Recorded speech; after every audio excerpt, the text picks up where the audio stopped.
Hello, everybody. Welcome back to Matrix Breakers. Today, we have Tyler Nixon, an attorney and, in his own words, a recovering politician, joining me today on this podcast to get into politics in 2020 and just to simplify what's at stake here and to give the regular person out there an idea of what to look forward to in the future of America, which is going to be really exciting. What's going on, Tyler? Not much. Good to be with you, Dylan. Appreciate the invite. Yes, sir. So tell us a little bit about what you're up to now, and then some of your brief history and who you are. Sure. Well, I'm an attorney. I've been an attorney for almost 20 years, and that was sort of my primary professional pursuit. I was in the Army infantry for a few years, and served in got out of the National Guard eventually as a captain. So I've got military service, but I basically got into law primarily for public service. When I was in seventh grade, I guess it would be, I sort of got the political bug bit me. And it was almost like it opened up before me as this is what you're going to do with your life. I had been interested at the time in entrepreneurial pursuits. I always have been and still am to some extent as on the side, just various creative projects. But primarily I saw the importance, and this was of course around 1984, which was the Reagan era, the middle of the Reagan re-election campaign in 1984, and it was a very, very exciting time to be in politics. I think it really was one of the last golden eras, I guess you could say, where there really was a sense of Americana, and there was a lot of faith, I think, in our institutions, and with good reason. I mean, there were people of stature, men of stature, dare I say, and some great ladies too as well, and involved in politics. And I think there was a certain dignity to it. I had worked with Senator William V. Roth, Bill Roth of Delaware. So if anyone's heard of the Roth IRA, which is a individual retirement account, which was set up to allow individuals beginning, as soon as they get into the workforce, to invest some of their own money into an account that would be tax-free, in other words, sheltered, rather than just rely on Social Security. From an early age, literally from age, I guess, 12, when I sort of began this journey over the last, I guess it'd be 36 years in politics, I've always been, I dare say, conservative, but not conservative in the sense of, certainly not neoconservative. I would say I've leaned libertarian. When I say conservative, I mean limited government, rule of law, principles that are applied and upheld, that involve justice, that involve equity, that involve a self-governing republic of people rather than a unitary system of a tyrannical state that just has ministers and bureaucrats that rule us, which unfortunately is what I think we've drifted towards. And I realized, when I first got into politics over the years, I was very positive thinking and forward looking. I wanted to represent people. I wanted to bring my best talents to the table and to improve society, not society, I would say, but improve the political culture, the civil society, maintain the civil society and civic culture. And what I found, unfortunately, was that politics very much is and has become increasingly a career, a profession, and a scam in many ways for people to loot the treasury, to rule people. I think, unfortunately, it has drawn increasingly over the years more deviant personality types. I mean, literally psychopaths and sociopaths and people who are seriously deranged. I was actually just going to say that, just not to interrupt, but yeah, just how lately we've seen a lot of politicians who get drawn into politics be, again, kind of sociopathic and have a control freak mindset, because what we've seen more and more on both sides of the parties has been people who control, who like to lead, but like to actually take advantage. And I've seen that throughout the political era. You nailed the term that I like to use most, control freak. And, there are folks out there, they just, unfortunately, when you have in addition to having these, what I think has drawn these sort of psychopathological personalities and individuals who embed themselves into these, Biden is an example. I grew up in Delaware. I went to church with Joe Biden. My mother knew him back when, from his high school days. I went to his high school. I went to school with Bo and Hunter, his sons. I'd known the family very well. We had property next door to theirs in Wilmington. This man is I literally, in drafting, ultimately was going to write the sort of definitive Biden book, but defending Roger Stone in federal court and keeping him out of prison and dealing with the witch hunt that went on sort of pushed that to the wayside. But my title for the book about Biden was going to be Political Animal, because This man has been nothing but a literal political animal his whole life. And I mean that in the sense that he just is driven by his political ambition. Yet he used to talk a good game. Now he's sort of, unfortunately, sliding literally into dementia. And I've known him for 36 or more years, and it's very sad to watch. But then again, I think it's karma. This guy has really done a number in so many ways on our politics. He really was one of the original demagogues in the 1980s when Ronald Reagan was president. And he basically accused people like Jeff Sessions, who I'm not necessarily a super fan of, but called these, brought the race card out. I mean, if you go to an address he gave in Baltimore in 1986 to the NAACP, it's like the whole template of racial recrimination against Republicans, against white people.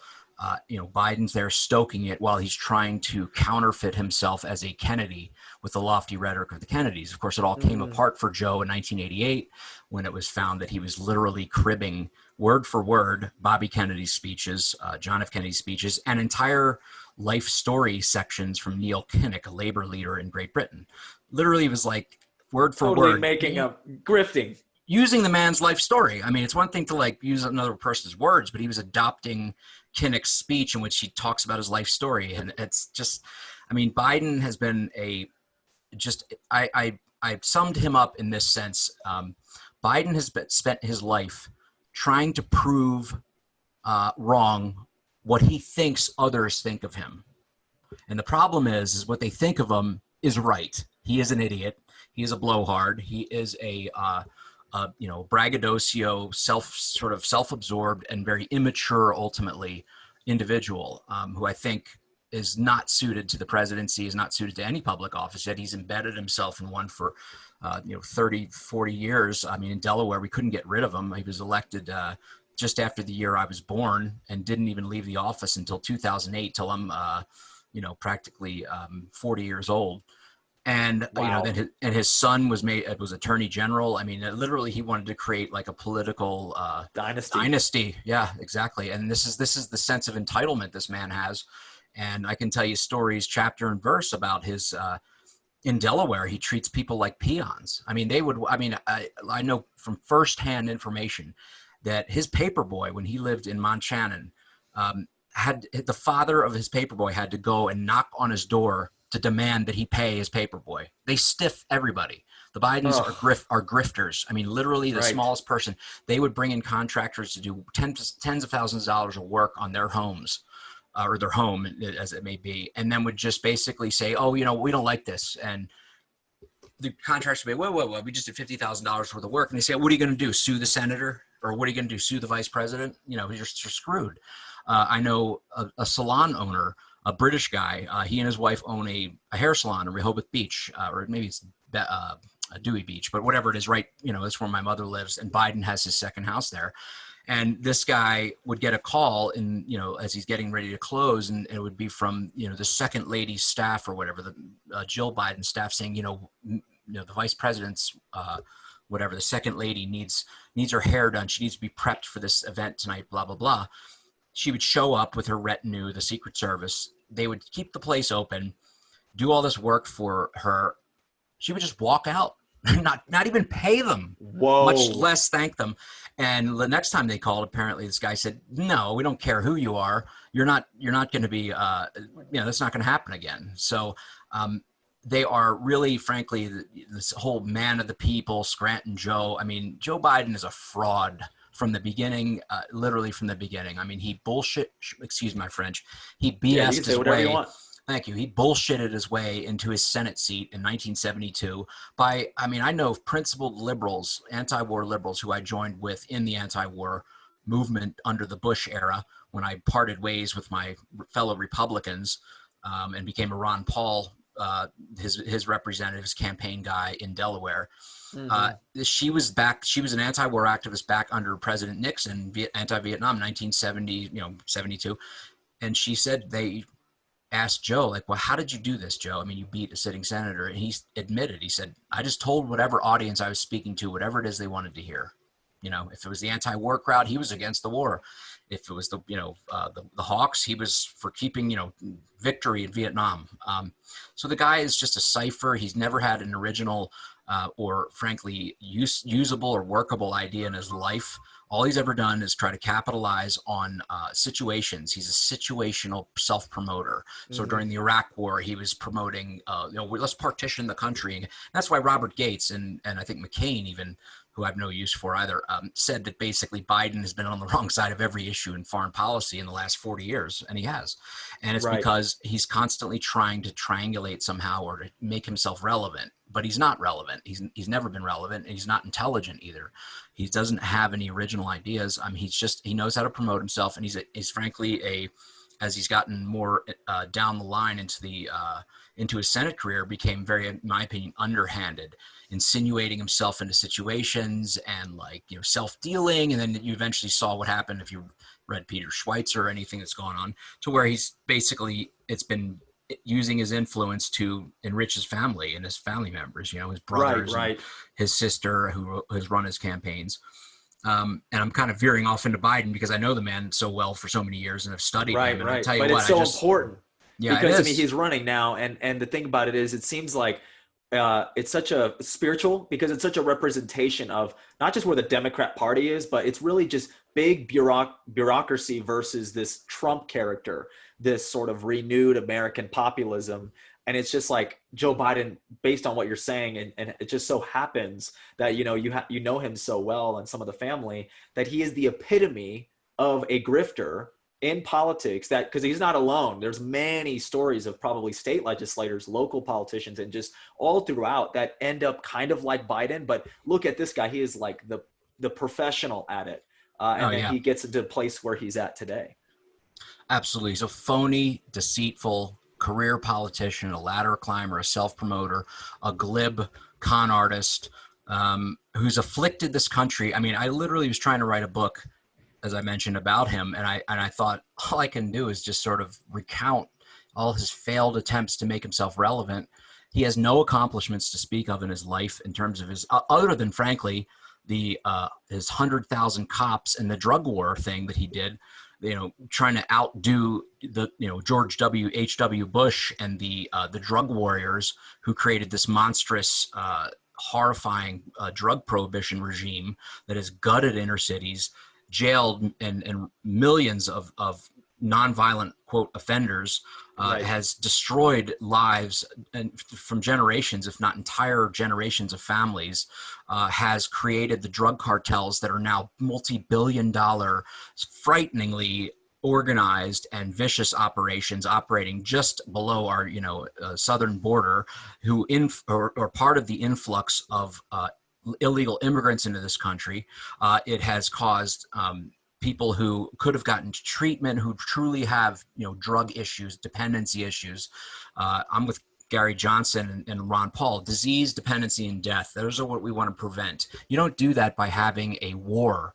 There's not a war on drugs. It's a war on American citizens who happen to Yep. either possess or choose to ingest unpreferred, or disfavored substances, of Yep. which, the pharmaceutical companies have killed more people by leagues and leaps and bounds than any illegal substances have. My father was on Plavix, which is a blood thinning medication, um, and he had a massive hemorrhagic stroke, and he died after having triple bypass surgery. Now, he probably had other Wow. conditions that were similarly related, but I blame they couldn't stop the bleeding in his brain because of Plavix.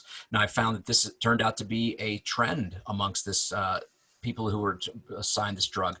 You look at Vioxx, killed, I don't know, hundreds, if not thousands of people. It was supposed to be I thought it was a weight loss drug, whatever it is. I'm saying that, this is the fundamental, and what makes Biden particularly pernicious is that he did it all just to pander. He didn't care about drugs. His kids were, but Hunt Biden is the biggest coke freak you'll ever meet, and his daughter, the same thing.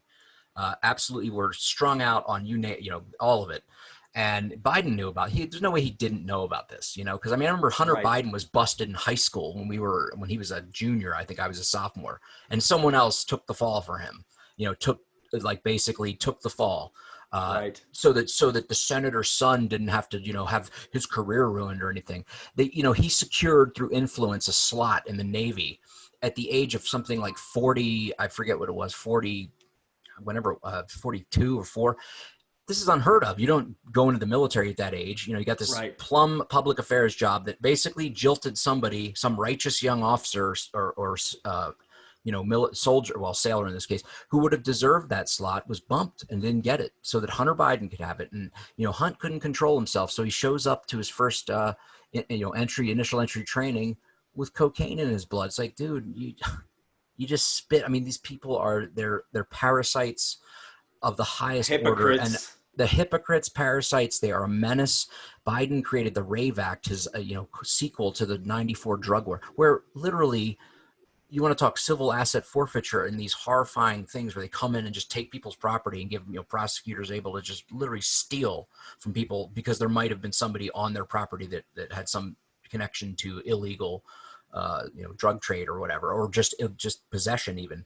And to the point where the glow sticks, the nightsticks, we use in the military, they were classified as drug paraphernalia because of raves, because of these parties the kids would use the glow sticks. I mean, how sick is this? And to pander to the mothers that, it's like, dude, you are such a charlatan. It's like, and the damage this man has done to make him president. And now he's just basically has lost his mental faculties and is literally a puppet for the radical left, the screeching, squealing, deceitful, rapacious, just Marxist left in this country that for some reason has managed to gain purchase in the Democrat Party, has taken it over, and is intent on destroying this country and everything that's good about it and life as we know it, frankly.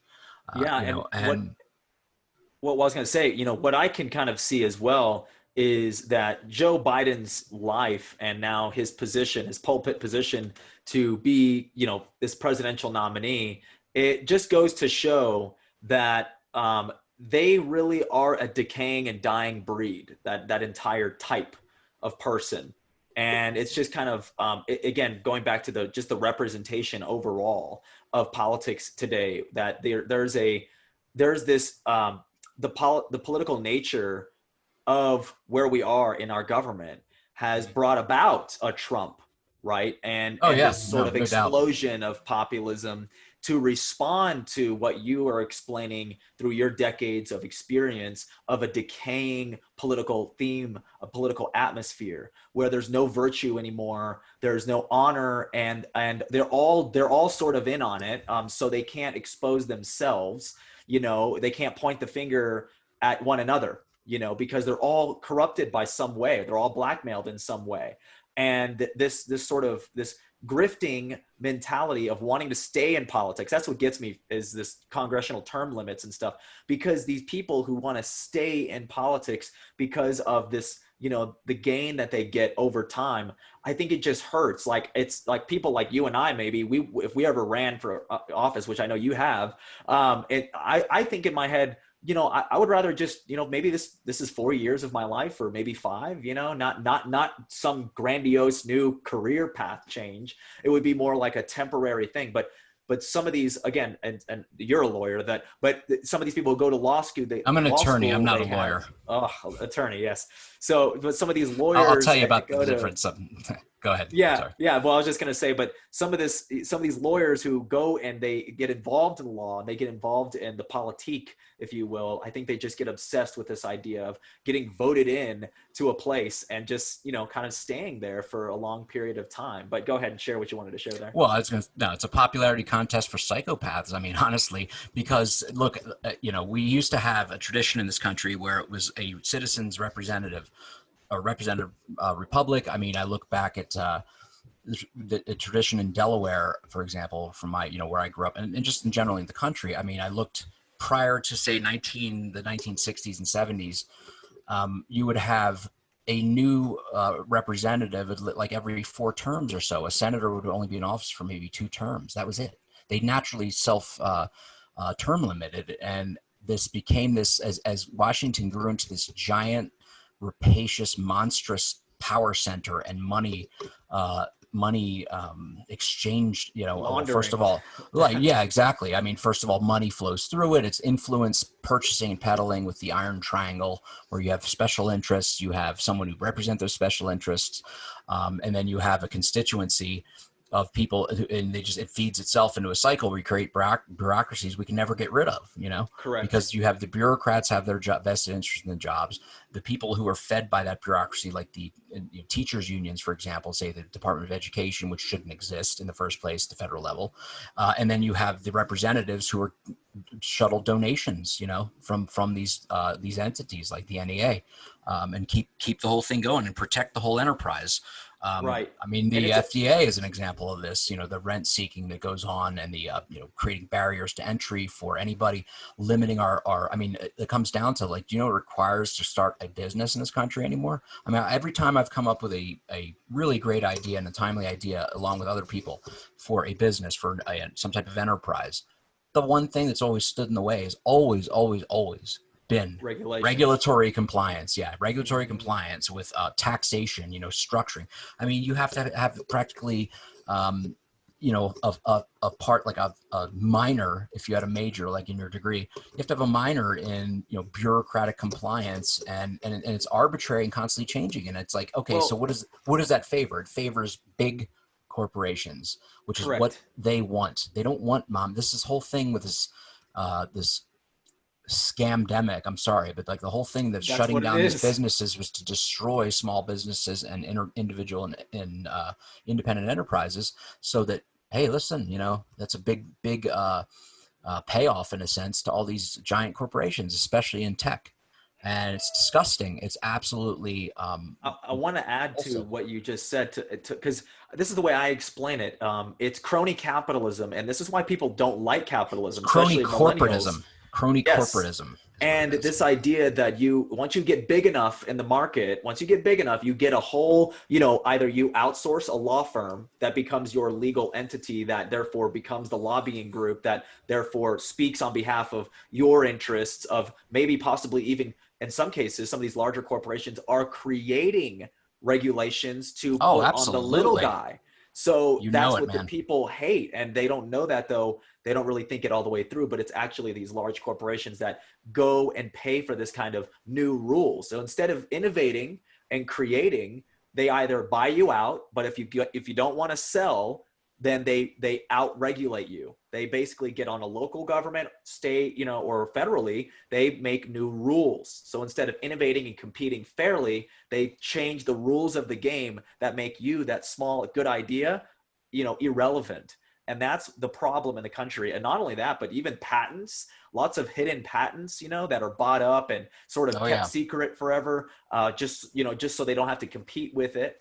And so I guess in a transitional way, kind of talking more positively in a way of like, how do we get from this consolidation of power? We have Trump, and I look at Trump as kind of a beachhead. He's kind of the beginning of maybe getting people's gears turning to maybe start thinking about sort of not non-politicians coming in, but really kind of re-innovating. This is a real good opportunity, I feel, to re-innovate every part of government. Not re-innovate as in like, let's make something new, some utopian communist future, but re-innovate as in going back to the principles and cutting away a lot of the bureaucracy that exists. And just in your definition, what would that change look like? Like, not just what's going to happen with Trump 4 more years and how do we get there, but then what's kind of like after Trump, and how do we bring American exceptionalism back and realize the importance of that. Well, if anybody can do it, I think it would be the American free enterprise system, and free enterprise competition. I mean, a competitive system of free, competing. That's really what it's all about. That has created the innovation and the developments that have maintained Western civilization, frankly, from the abyss of collectivism and the authoritarianism that has swept across the world in one form or another, and still exists and still creeping. That it's all about consolidating power. I think I'll tell you what, it's tough because I felt as though the tools of technology that have been introduced, when I was a young guy with an Apple IIe, and I thought this is going to be amazing. This technology is going to liberate people. I never envisioned that it was going to be used as a tool of manipulation and almost enslavement in many ways, which is unfortunately what has become of it. And but I think they ultimately cannot stay ahead of the curve in terms of individual genius and people's desire to be free, to desire to have choices. I mean, we have a scenario now where you have people like Bernie Sanders and Ocasio-Cortez, who are talking about Medicare for all. They're talking about consolidating people's the access to medical care, health care, whatever you want to call it, into one size fits all bureaucratic centralized solution, when we have a tool at our disposal, the internet and the World Wide Web, whatever you want to call it, that has created the possibility of endless options and endless tailoring and the ability to pick and choose and competition. And this is insanity. I mean, why young people? It's a mystery to me. I guess I'm 40. I'm going to be 49 in 14 days, and how people who have all these options and all the ability to individually distinguish themselves would want to create and put all their investment into these Pied Piper politicians and these utopian schemes that literally eliminate choice and eliminate even the possibility of choice by eliminating private healthcare companies and destroying these companies as large as many of them are, and still aren't even necessarily, and even they rig the field against smaller competition in many cases, as you alluded to earlier, which was a very, in my opinion, astute point. Is the look at for example, and I just real quick side trip here, licensure for business professionals at state level. You have to go and get permission to make a living with your talents and your knowledge. I mean, that's insane. I mean, I remember paying license fees back in Wilmington, Delaware, to the city of Wilmington, which does not regulate attorneys. And even the state itself, for the state license I have, didn't regulate attorneys. I was regulated by the Supreme Court of Delaware, and same, in California where I hold my license. And yet I had to pay more than anybody else to this city government on the claim that, I can't do business unless I have a license. I'm like, well, what am I getting for this? You're not regulating the industry. You're not protecting the public. You're just basically it's just tribute money. It's either pay us or we'll shut you down. And that's exactly what the license thing is. And it's been used in many professions, like the taxi medallions. I don't know if you're familiar with the old taxi cabs. Look at the old taxi system where literally in New York City, you had to get these ultra expensive medallions so that you could operate, right? They have some would go for $500,000. So you could have this, because there were a finite number of them, right? And they were literally sought after because you couldn't operate a taxi cab in the city. And they supposedly regulated them, but they were run down usually. I mean, they had some level of uniformity, but not necessarily quality. And then you look, they brought in Uber and Lyft. I'm like, this is I would always drive or figure something out rather than ever take a cab or some sort of hired service. But when I started using Uber and Lyft, I was like, this is amazing. This is plugging people in. This is filling a need with the most efficient way possible, with choices, with absolutely competitive rates. Look what they're about to pull out of California because these nut job socialist, fascist, really, I was going to say it's fascism. It's fascism. It's basically maintaining corporate, anything that's corporate and that the government can sort of either be in bed with or set up as the arbiter of any kind of profession or business. That's who they favor. And in this case, I mean, they're trying to apply the already insane labor laws of California, that involve providing health care to employees, no matter even if they're just an hourly wage worker. Just that alone, though, is a perfect example of where you get large enough, like Uber, and you cozy up to the state, and then the state turns on you eventually. Oh yeah, no, And of so course. people don't think it through, and people need to realize that that is what socialism brings. You're cozying Yeah. up. You're good with the government. You run electricity there. You do the ride share stuff, or you're a part of the company that facilitates steel or something. But then as soon as something happens and you go a different direction that the government wants you to, they'll crack down, They and have no, people need to yeah, understand that. yeah, exactly. They have no loyalties. So whatever they're promising you today, they'll take away tomorrow. I'll give you two quotes. One is from Ronald Reagan. He said, any government or any entity that's big enough to give you everything is also big enough to take everything away from you. And the other quote is, be careful of big government you wish for, it just might get you. And that's my own quote. So, Yeah, yeah. but yeah, I just again, I think the future is one in which it's going to require some upheaval because these institutions have embedded themselves. And then unfortunately, we've got a new generation, particularly with the tech giants, who have totally my God, we went from, oh, this is a cute little thing we can all, stay in touch with friends and communicate, into this massive, monolithic censorship and political manipulation juggernaut.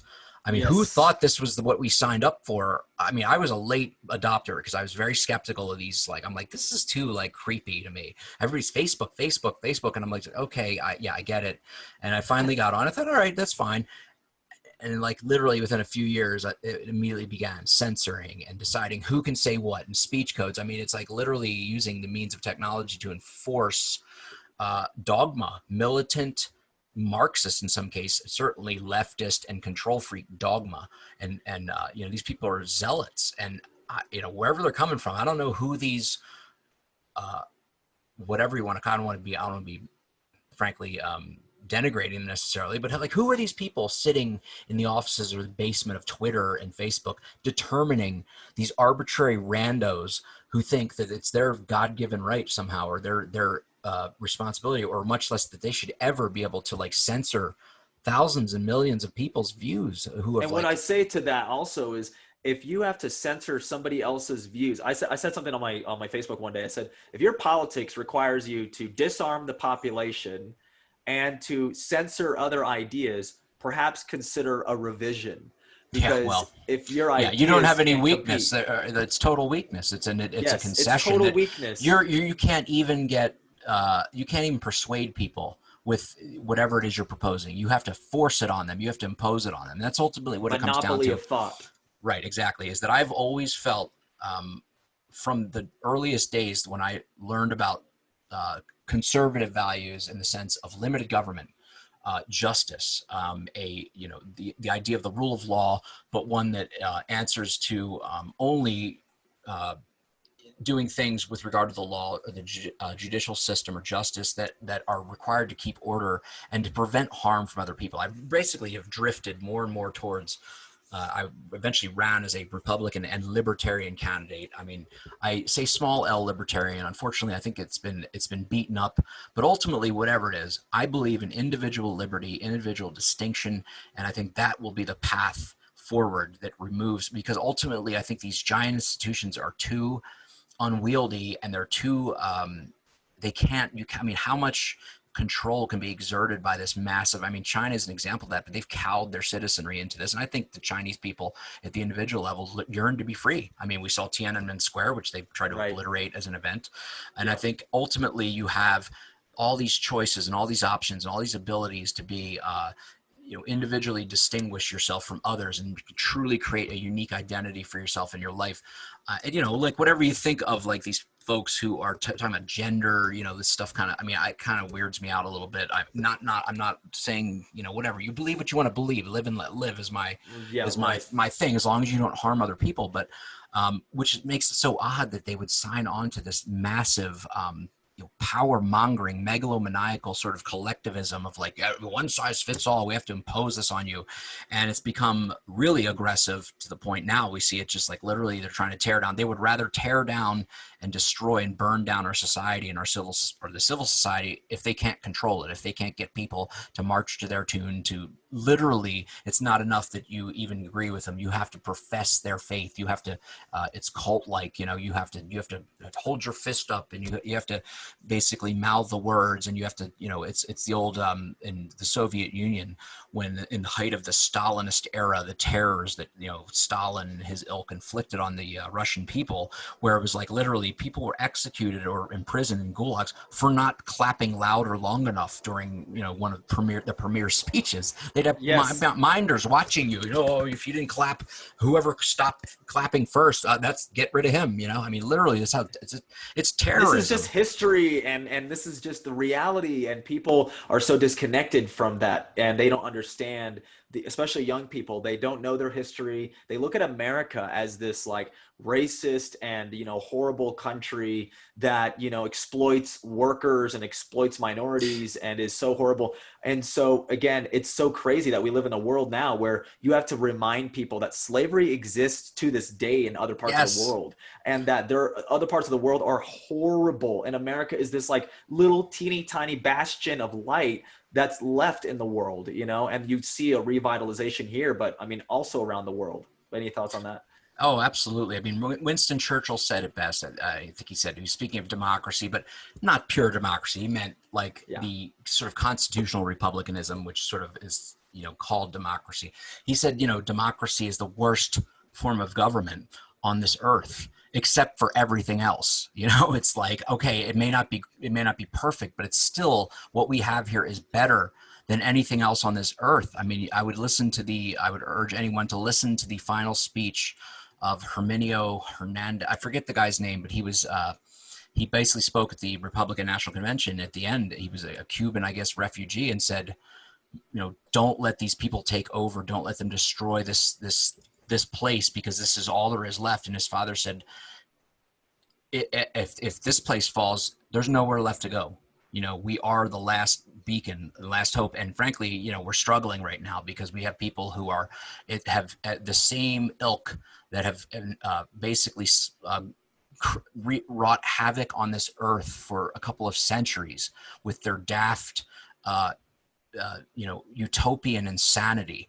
The notion that they can rule from on high. I mean, Bernie Sanders is a perfect example of this. Whenever you hear a politician, we're going to do this and we're going to do this, first question is, who is we? Okay, because you don't represent my beliefs. Okay, so this we obviously is a royal we. It's a ruling we, and we were founded as a country to protect the rights of I, or me, or you, in other words, the individual rights, that's what this country exists to foster and protect. And government's supposed to protect our rights and stay out of the way, instead of defining our rights and basically being our ruler. We are supposed to be a self-governing republic under a constitutional system, not a subjects to some ruling entity or ruling class. And I think educate yourselves. To anybody who hasn't educated yourselves as to the history, look into what communism, socialism, they talk about left and right. Let me tell you something. All authoritarian ideologies are left-wing. Okay. The Nazis, the fascists, they're all left-wing. They're collectivist. They're collectivists. They are authoritarians. They're authoritarian statists. Okay. Meaning they believe in the centralized super state, and it's an authoritarian or totalitarian. And just to add to that, they believe in it because even the most well-meaning, well-to-do person who believes in it, just think about it, they want to control everything because other people, it's this fundamental thought that the individual is too stupid and is uneducated and doesn't know how to take care of themselves, and they're the virtuous ones.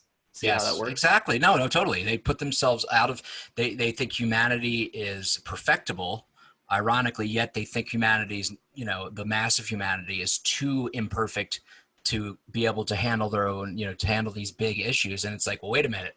I'm sorry, were you not part of the human race?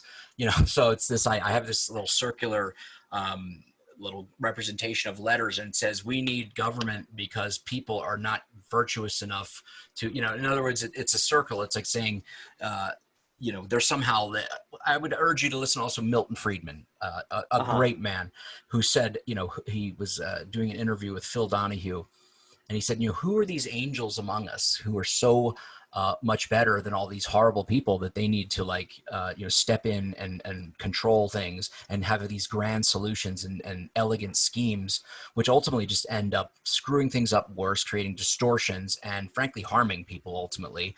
And they never account for it. They just keep coming back with their same utopian bullshit vision.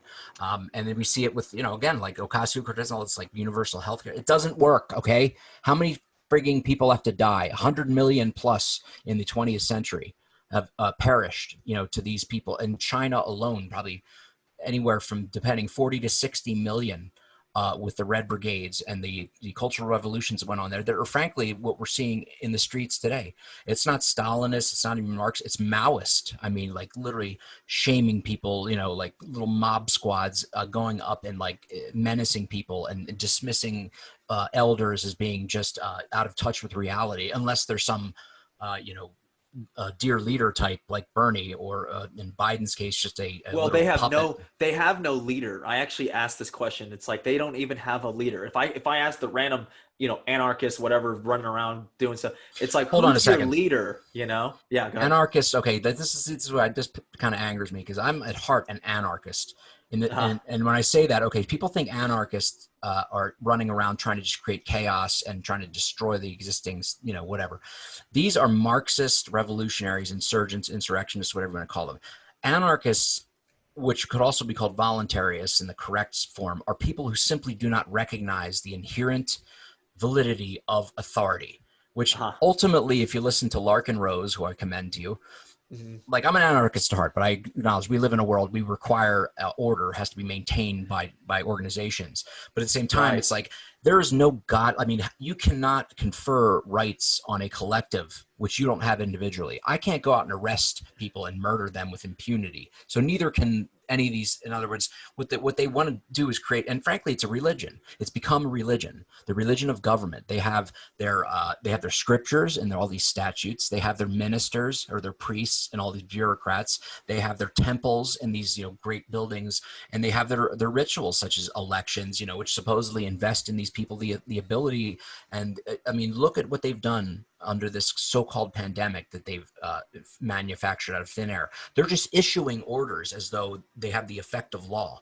When it's like, Correct. who the hell are you people? Who do you think And you we're are? lucky to live in a country where they don't have those rights. And we're lucky to actually, I mean, again, how can somebody argue that healthcare, universal healthcare in this today's world now? I mean, an authoritarian control over all of healthcare, which we already know there's already a monopoly there anyways with the pharmaceutical drug industry. And there's different problems already. It's like, why would you want them in charge completely where you had no other decision? Like, I want to go take a vitamin or do something different with your Yeah. health. You are not allowed to according to the state. And that's because the state funds it, or you really do because you pay the taxes. And I wanted to mention the anarchist thing too was interesting. It's like, so like you said, there has to be order. And I was reading in a book about freedom. It's kind of like, well, it's like it did this whole road scenario where it's like, we have freedom in this country. We can do whatever we want. But then it was like, well, you can't drive on the opposite side of the road because then, you can hit somebody else. And it was like, so you have enough freedom in the country to where you shouldn't be infringing on other people's freedom.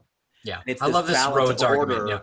Because Yeah. government, performs a basic function in a infrastructure, means that we have socialism, and they should be able to tell you how to live and what to put in your body, and remove all your, it's absurd. I mean, like, oh, because roads are so complicated to build, right? Right. Honestly, it's just a matter of marshaling resources in the most efficient manner. I mean, it's absurd. These people think that they're like somehow, and here's the thing: is their track record is garbage. I mean, look at the inefficiency and the waste and the frankly destruction caused by government. The TARP, the whole thing that happened when the collapse in 2008, which was engineered as it was by banksters, Wall Street, all that. You have to bail us out. So they collapsed the economy practically, housing prices. They took under the cash for clunkers system, and I don't know. This is, I guess, 11, 12 years ago. So if you're young and you don't know about this, cash for clunkers, they said, we have too many, any vehicle that's like meets a certain criterion is going to be destroyed and you'll be given money for it. They were destroying perfectly good, literally zero mileage trucks and vehicles, pouring concrete into these engine blocks. It was the most profligate destruction of resources and, stored capital in the sense of like goods and services in history. I mean, they Wow. crushed thousands and tens of thousands of perfectly good vehicles in order to prop up General Motors and these, whoever they chose, and still the American ideal of the ingenuity, the stick-to-itiveness, a Elon Musk, who has been subsidized to some extent, but nevertheless, I mean, this company is against all odds. I mean, they're dealing with Right, a but very novel. we should help. The government should, in a way, subsidize some good ideas, not necessarily fund it, or, but yeah, like you said, like invest in the Yeah, future, and in a sense. in a sense, yeah, they didn't get. It's not direct subsidies. What it comes down to is people think, oh, well, they're getting money directly. It's in the tax system. Okay, Yeah, it's being exactly. exempted from. I mean, when you have a confiscatory punitive taxation system, giving people little breaks and cuts is like so much power. I mean, it can really mean the difference between a company, make or break a company, or even a person in their personal life, which is another place where the idea of this, this tax system, the income tax. First of all, taxing income. This is supposed to be a progressive idea. This is supposed to be like the idea of this is for the people and all this. Like, Right, okay, I see. giving to the So poor. let Yeah. me. You're taxing labor, people's labor. That is terrible. Like that. Talk about a regressive tax. I mean, people work by the sweat of their brow. They're not, don't have huge resources to marshal and to invest and And to that sit and tax make system is not passive income. constitutional. Just That's just why for people to Trump's. understand. Oh, totally. No, it isn't. Again, it's a travesty. It was barely passed by any sort of legitimate, in my opinion. It's so funny. What came about in 1913. It was a really bad year. You had Woodrow Yeah. Wilson, the progressive, racist, nightmare, technocratic, original, Who sort said of cars were for the rich? original globalist, yeah, Yeah. who basically it brought us the Federal Reserve, the tax system, and what else? I mean, or the income tax, which began as just a little simple one-page form that was like 1% of your gross, they had deductions. But look at what it's grown into. I mean, it's millions of pages. I mean, it's insane, and no one person can ever actually possibly comprehend it, much less be in full compliance with it. And And it's a nightmare. And that's that's what needs to change too, and where I think ultimately people will have the ability. Unfortunately, with the electronic system, though, it's like I would say the revolt that will come, if it's possible that we can finally, like if this spins out of control, is going to be, first of all, just refusal to comply with government dictates, arbitrary government dictates. Like, we're not paying your parking tickets, we're not paying your license fees. Go F yourself, come get us. And if enough people do that, because we hold the power, we still hold the correct. power. These politicians, Larkin Rose, is called dangerous superstition.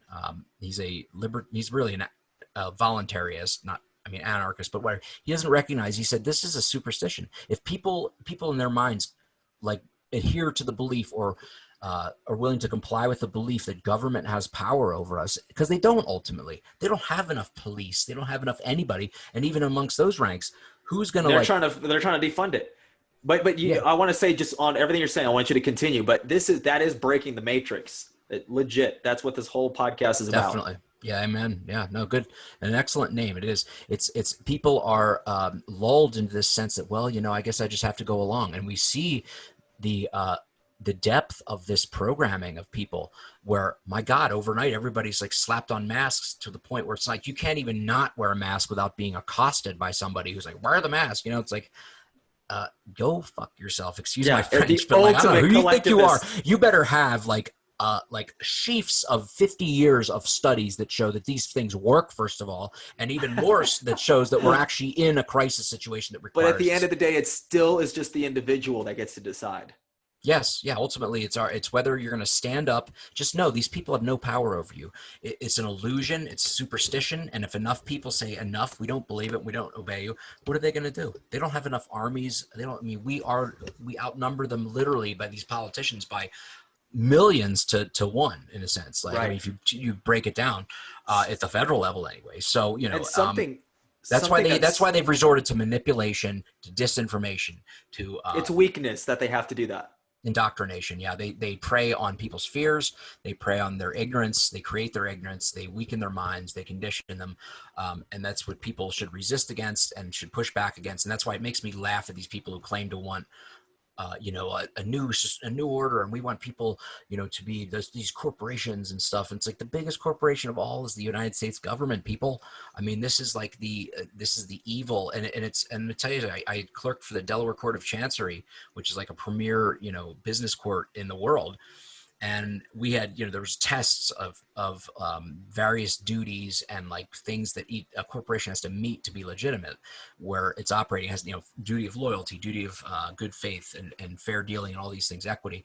And I said, my God, the federal government would be, if it was a corporation that had to go through even like the most sort of surface level, superficial tests to determine whether a corporate entity is operating validly within its charter, it would have been decommissioned 150 years ago, the federal government, because it has broken every possible fair dealing, good faith, duty of honesty, good care, all this stuff. I mean, my God, it's like if it was a corporation, they would all be in prison, literally. Right. And I want to touch on something you mentioned earlier, but I wanted to say how Trump kind of the way he sometimes in these press conferences he'll say things and he says, "You've seen this, you watch this," or and you know what I'm talking about, or they know. And he kind of what it is what it is such a subliminal thing that I've noticed, but he believes in the individual. Like he actually believes that you know what he's talking about. When he says, he brings something up and he says something and he says, but you already, I mean, you've seen this, you know this. Yes, yeah, And yeah, so it's exactly. kind of this like, He's giving people yeah, credit to like see the bullshit, see through the, yes, this is a thing that's really horrifying. It's for years, it's always been this like double narrative, this facade, the narrative, they talk about the narrative and how's it look, the optics. And it's all about like this, and the Clintons really ushered this in where it was like, there's the reality and then there's like the narrative. There's like everybody has to go along with this bullshit, phony facade that poses as what's reality. The fake phony fights that go on between, it used to be, I mean, we have one party in power. I mean, the power right, right, party, the Democrats. Well, I have to say, and people don't want to say it, the Republicans have a fighting chance with people like Rand Paul, Jim Jordan, these guys who have integrity and have been fighting back against the system. Against this duopoly, and you can see like Trump became that wedge. I mean, he came in, he like really galvanized the fact of like, these people do not represent you. They do not represent your interests. They're a bunch of crooks and scammers. They're in it for their own deal. And they hate him for, I mean, the amount of bile and hatred and everything they've thrown at Trump shows you that he is right over target and he knows exactly what he's talking about. And he may be crass and indelicate, but look, he's dealing with people who are thieving parasites who have no regard for humanity, no regard for their fellow citizens, have literally hitched a ride on people's backs and have progressively and increasingly sought to expand their power and their control over everybody and the wealth that they can dictate and manage, and have become essentially sort of interests on the outside, like these large corporations that have the same interest in like basically forcing out competition and controlling the market exclusively in a monopolistic way. It's a symbiosis, which ultimately is the definition of fascism. And Trump stands against that. And that is exactly why they hate him so much. And it's like, right. if they're able to manipulate him out of office, rather than have the landslide that we see coming, which they're trying Yeah. to rig this nonsense with this. I'm sorry, but if you want mail-in balloting, the requirements to meet that have to be more stringent than if you were in person. You better have a biometric fingerprints. I don't care what it is. If you're going to mail your ballot in, you better have some foolproof, absolute multi-stage system that verifies with absolute surety that that person is, that's their only vote. That's who they say they are, that they exist in the first place, that Yeah. they've legitimately filled it out. Otherwise, no, you're not going to, how do we do this? I have to show an ID to go in and vote in person, yet I could just mail it in and I don't have to show anything. And I could just be, I mean, give me a break. This is Yeah. just, Yeah. they are setting up a fraud unlike we've ever seen. The Democrats Correct. have always been vote stealing, election thieves and fraudsters. This is just like, I mean, they are so diabolical, man. And I don't mean to sound partisan, like, the Republicans, Democrats, but they really are a corrupt, No, they've ultimately, they've they've they've breeded into the worst politician like control freaks you've ever seen. And you mentioned Rand Paul and others. The Republican Party we know is not perfect, but they're at least reasonable, and with They're a leader like trying Trump, to do the right thing, at least. They're right? trying to, like, I mean, look at Trump. Trump is a moderate Democrat from 30 years ago. Yeah, he's a New York No, liberal. yeah, he's no libertarian, uh, government slashing. I mean, he's a big government guy. I mean, I don't like that about him, but my God, it's better than the alternative. At least it's in the hands of people who believe in free enterprise and want to trust the American public and keep taxes low and try to like have an actual defense of the country and not turn us into the policemen of the world, insinuate us into foreign interventions, conflicts. I mean, Trump is the first president. Really, I mean, even Carter had to sort of got sucked into it, but I mean, they hate him from the neoconservative globalist military industrial establishment. Interveners hate him because he refuses and to go with their war plans, their endless war plans, and moreover is trying to like pull us out and bring us back home. I mean, this is unheard Right. of. This man has Yes. painted a target on his back unlike anybody since John F. Kennedy, and we know what was done Yep. to him. We didn't get to cover that, but I would be glad to come back next time we can talk JFK, because That that's would be sort of cool. I realize that that is a long conversation on the JFK subject too. oh yeah, yeah, and that's why I fear for Trump, because as different as he is in terms of personal style, JFK was very elegant and erudite. Um, he really is so much like JFK. He's wealthy, he's independent, he's not beholden to anybody in the government, and he's pissed all of them off, to like no end, to like literally Right. they're out for blood. They would kill this man, literally would kill this man if they could. And that's sick and sad and demented, and these people cannot succeed. And I urge everybody to do whatever you can to be involved, to get your fellow citizens to push back against this. You don't look Trump is in an imperfect vessel for this, but we cannot we cannot let them succeed. And one of the things when Trump got elected in 2016, I said, it's not so much for me that Trump wins, it's that the Clinton crime machine doesn't succeed. And this Yeah. is what it is. Trump, it's not a victory for Trump, it's a defeat for their politics of manipulation and deceit, and what we've seen where they can just bully and buffalo and lie and just, I mean, absolutely corrupt their way into power and destroy somebody who is legitimately elected by the people and was there for the people to represent their interests, again, as imperfect as he may be. Yeah, and So he's accomplished a lot. And there's people don't even know. I was just talking to my roommate and told him about the First Step Act and some of the, the crime reform.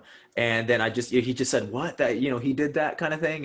yeah, And it's yeah. just a lot of that stuff that people don't know about. And he has done a lot. He has done It's a lot. so bad. Like, I mean, look, I'm let somebody fall or rise in their merits, but people are evaluating Trump, and I think literally the typical of the leftists and the media, they've overplayed their hand. They can never let off. They can never just step back and say, you know what? If the man's that bad, let him hang himself. If he's really racist, no, they have to control. They have to like tell you and program and indoctrinate, and they can never come off it. That's why they have to have phony polls showing that Biden's beating. All they do is defeat themselves, because first of all, they expose people, look with their own eyes. I mean, people, when they're waking up, they're not waking up to think, oh, gee, as a Trump supporter, now I think he's awful. For every I have maybe never, that's a really good point. I have never met never anybody. seen No, they somebody, I've all never met anyone who is a Trump supporter and then now is a Democrat or wants to That's support right. Joe Yeah. Biden. Because you don't wake up by going to sleep. Okay. You wake up by seeing the Yeah. reality, that not the fake narrative, not the media's ridiculously absurd, caricaturized, exaggerated version of this man or of what's going on. As I And said, he's a moderate Democrat. Nothing he does policy wise is in the slightest bit controversial, except maybe not involving us as regime changers and kingmakers overseas and spilling trillions in American blood and treasure into foreign soils to benefit private, large corporate interests, or some sort of messianic vision held by a small cabal of people who are tied to the defense industry and so forth. Other than that, though, I mean, the guy's just, I mean, he is good for business in America. And I will say, look, the business of America is business. Okay. It's not politics. It's not government. It's not, socialism and, where Bernie Sanders and all his pipe dreams, nor Joe Biden's, political careerism either. right. And Trump, get in, get out, term limits, folks. If anything, you can push and push for it all. Term limits, term limits, term limits. I worked for Newt Gingrich in the 1995 contract with America. We took over the Congress. It was a revolutionary thing. After 40 years of Democrat control, built up this giant Leviathan, system. We came in. The one thing they couldn't get done was term limits, because they didn't have the 2/3 the Democrats were opposed. It says so much that the Democrats are inalterably opposed to term limits, because it shows you that they just absolutely feel that they are the divine right, heirs and sort of whatever, um, beneficiaries of this massive, honking, uncontrollable system that forever they can, run around and play their games and benefit from it and do nothing, work, produce nothing, and control people's lives and arbitrarily do whatever. And so, I guess I think the Democrat Party is going to make itself extinct, and I just soon see no parties. And frankly, if it comes down to it, we're supposed to be a federal republic. We're supposed to be states, have individual, experiments in Yes. democracy. I mean, I would rather see this country say, you know what, we had a good run for 246 years, whatever it be, 245 years. If it's going to be turned into a totalitarian dictatorship, let's just end it. California, you want to live like some sort of banana republic out of Central America with your little primped dictators like Newsom and these people, then you have at it. But you know what, Colorado or Arizona or North Dakota, South Dakota, whoever, we're not going to be Texas. We're not going to be part of that. Right. And I'd hate to see that happen. I think our the unity around the Constitution and its principles of the enlightenment of Western civilization, of like humanity, Right. should be sustained and should endure. But at this point, if the national government and the idea of the USA as a government, national government, is more anathema to that, I just as soon say, look, just get rid of it. If you want to Hmm. be under the stars and stripes, great, we'll do that. But if you're looking to change this, fundamentally alter the relationship between people and government, where we're not, again, a self-governing republic, but a tyranny of elites, bureaucratic, distant elites, then forget it, man. Like, just end it.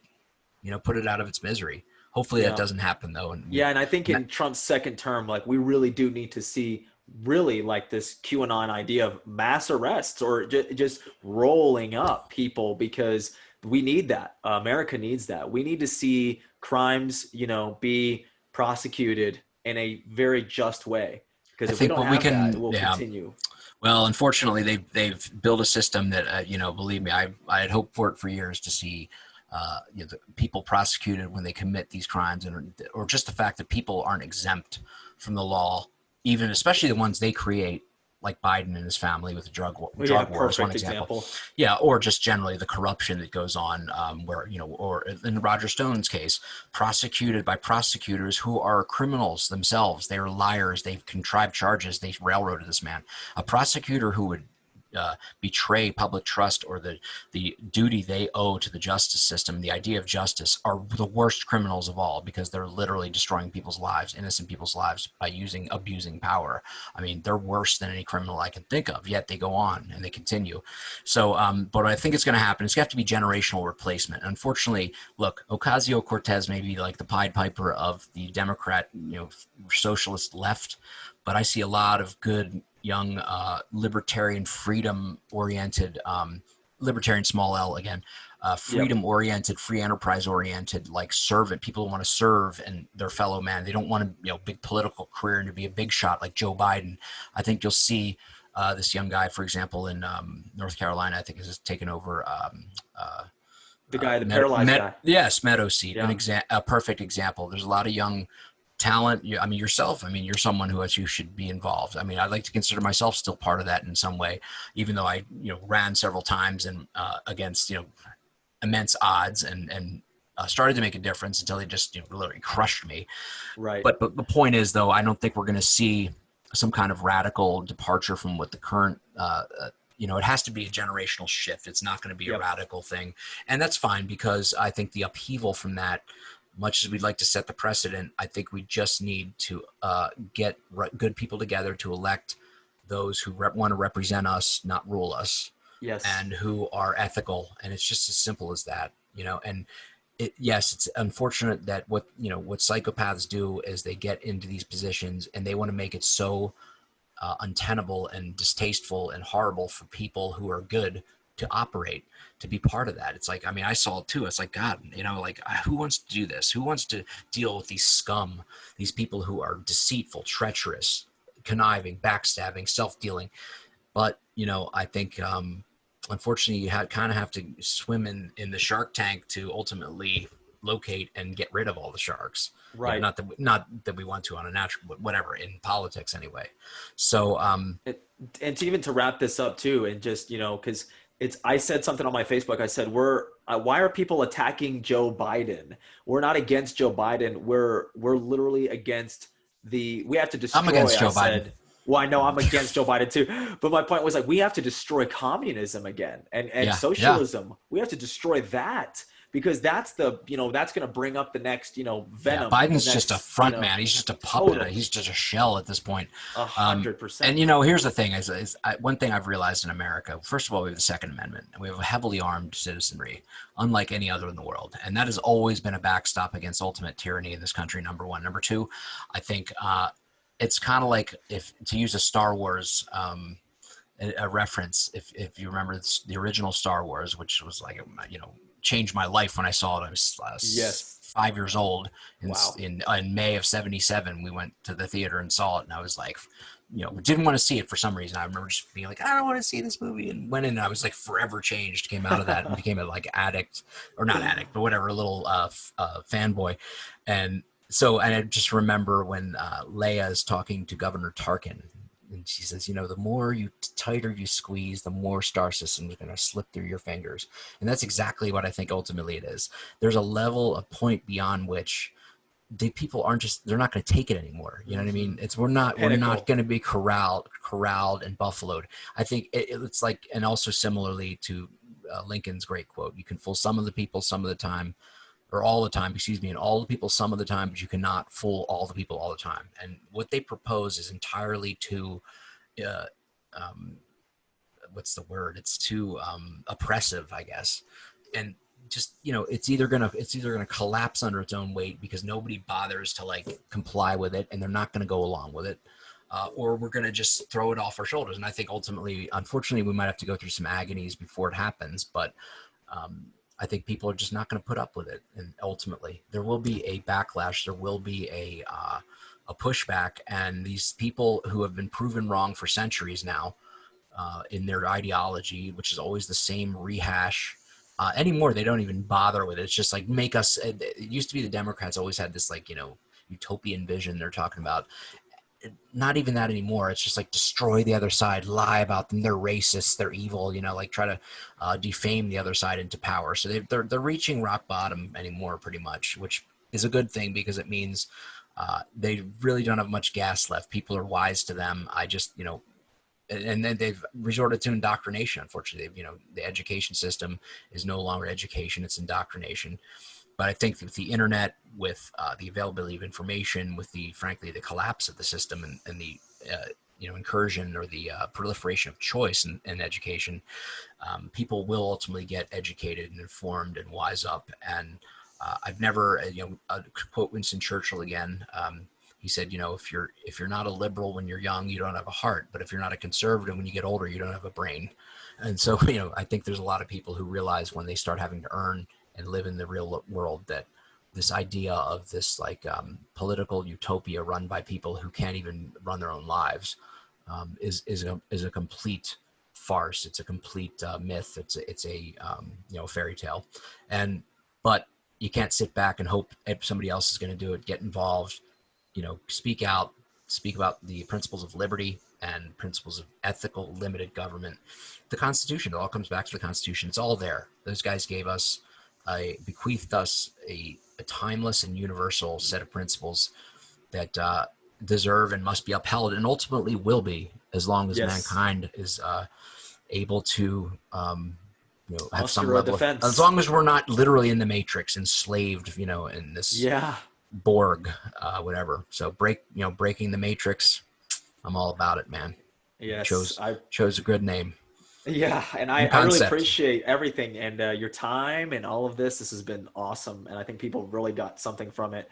And they've learned. They've learned about where we're at today. So I just want to say that's awesome, man. And I want to say any last words if you feel like departing on anything in particular, share it now, and then we'll close this off. No, I appreciate everything you do and what you've said, and I think you're a leader, and someone who is giving your folks of your peers as well as others. I mean, a sense that look, it's not just a hopeless morass out there, and a lot of it has to do so much has to do with your attitude and with your outlook. Folks, don't let it get you down. Okay, they want you depressed. They want you demoralized. They want you feeling like there's no hope and just like, oh, so you'll just like concede to them. They'll hand them your hand them power. You'll let them, just like, just make it stop. You know what? Hang in there.